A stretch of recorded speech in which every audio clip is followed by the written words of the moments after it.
Howdy folks, Nathan Adler here at the Fastlane Car, and behind me the 2016 Ford Explorer awaits its unveiling, and that is coming up next. Check it out.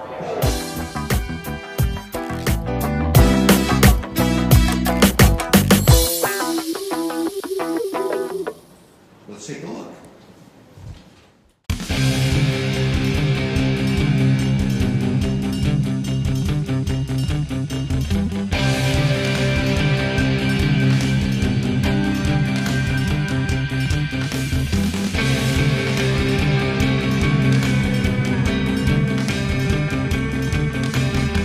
When we revealed the all-new Explorer a few years ago, we shared with you our vision that we were going to make an SUV for the 21st century with no compromises. We've accomplished that. In 2016, we're continuing to improve on that promise with performance and innovation. We've retained a successful formula, a modern unibody platform, along with a fully independent suspension. Quite frankly, we set a very high chinny bar for technology for the competition, and we delivered proven technologies. We brought a class-exclusive, powerful third-row seat. We also introduced the rear seat inflatable seat belts. We have 5 class-exclusive features, 2 of which we just talked about, the power third-row seat, as well as the rear inflatable seat belts. But aside from that, we've had Park Assist. We've also had My Key, which is very helpful for teenage drivers as they get into the mode of driving a vehicle and not being distracted. And we also have the keypad, which is very handy if you're going to the beach and there's no place to store your keys in the sand or take them swimming. So, heads up to the competition. We're introducing more innovation. This is really exciting for 2016. Let's go through it. So, first feature, we're introducing a 180-degree camera on the front of the vehicle. So think about that. You're pulling in an alley, you're pulling out of an alley, you're looking to the sides. The front of the car is out before you are, back at the A-pillar. So this is giving you a field of view, 180 degrees.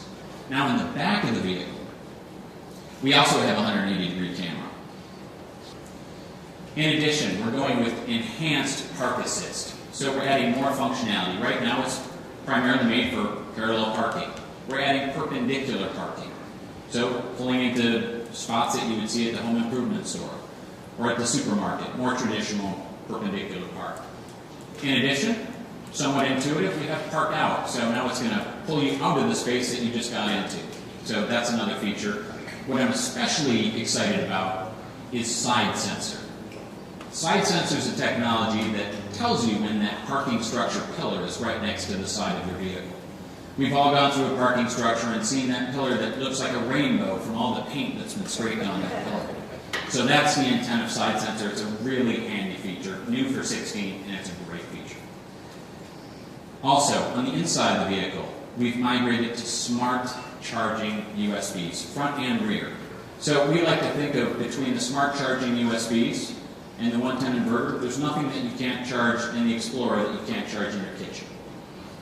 And then lastly, for when your hands are full, hands-free liftgate. So on the hands-free liftgate, this is a kick-activated liftgate opening. Moving on, one of my proudest accomplishments on this vehicle has been the new Explorer delivering increased performance without sacrificing fuel economy. So let's get into the powertrain lineup.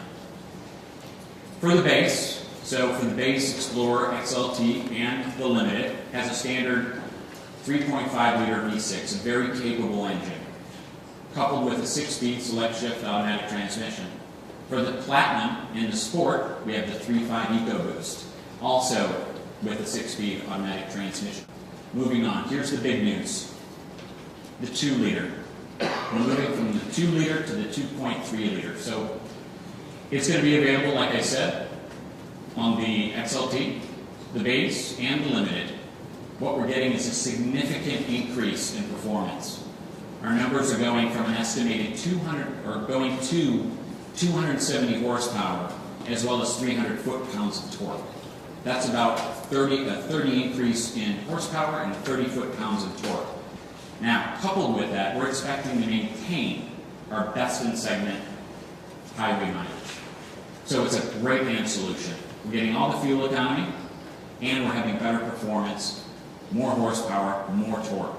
And just as a point of reference, our highway number for the 2-liter today is 28 miles per gallon. So you have heard about the 2.3-liter EcoBoost when you heard about the Mustang introducing the 2.3 on a Ford vehicle. So as part of our continuous improvement, let's talk about some of the actions we've taken for the Explorer to tune that powertrain for this customer and this vehicle. First of all, we have active oil control. It optimizes the oil pressure in the system, making sure that it's not unnecessarily high, and that's improving or reducing parasitic loss. The next change we're making is we have a higher compression ratio. Again, better fuel efficiency. We also have active wastegate. It reduces the pumping losses in a partial throttle condition. Again, improving fuel economy. And then also on the valve train, we're moving to polished valve buckets. So the interface between the cam and the valve through the bucket is a more smoother, less friction surface. We're going to true Class 2 trailer tow capability, 3,000 pounds towing. And in addition, we're going to 4-wheel drive capability. So with the 2-liter today, that hasn't been part of the story. We haven't been able to get 4-wheel drive with the 2-liter. Available in the 2-liter or the 2.3-liter powertrain, we also have our 4-wheel drive system. I would argue, again, that it's one of the most sophisticated systems in the industry. We also have that, coupled with that, the terrain management system. So let's talk about the 4-wheel drive for a moment. So for 4-wheel drive, we're constantly monitoring the data that's coming into the controllers and the modules to decide what's the appropriate torque split. So in a case where you don't need the torque split from the front-wheel drive mode of the vehicle, we can migrate that torque to the back of the vehicle or particular wheels. So it's very targeted torque. And in fact, as we move to this slide here, for 16, we're adding a gauge so the customer can see when it's in 2-wheel drive or in a 4x4 mode. Moving forward, the terrain management system, what we have today. Drivers can control the capability of their Explorer based on normal snow, sand, mud, or ruts. We also have hill descent controls. That's on the current Explorer. It's a Ford design system. We think it's best in class. It's an excellent system. So the customer turns a dial on the console like they do today. Also available on the 2.3 at this point, and they're getting specific targeted transmission, traction control, shift points, throttle sensitivity changes to their vehicle. To sum this up, we have great performance, even more technology and innovation, a new EcoBoost engine, which is fantastic. Well, I hope you like this preview of the 2016 Ford Explorer. We're looking forward to getting one of these up at high altitude to see what that little tiny EcoBoost can really do. For the Fast Lane Car, this is Nathan Adlin saying don't forget to go to tflcar.com for news, views, and real-world reviews.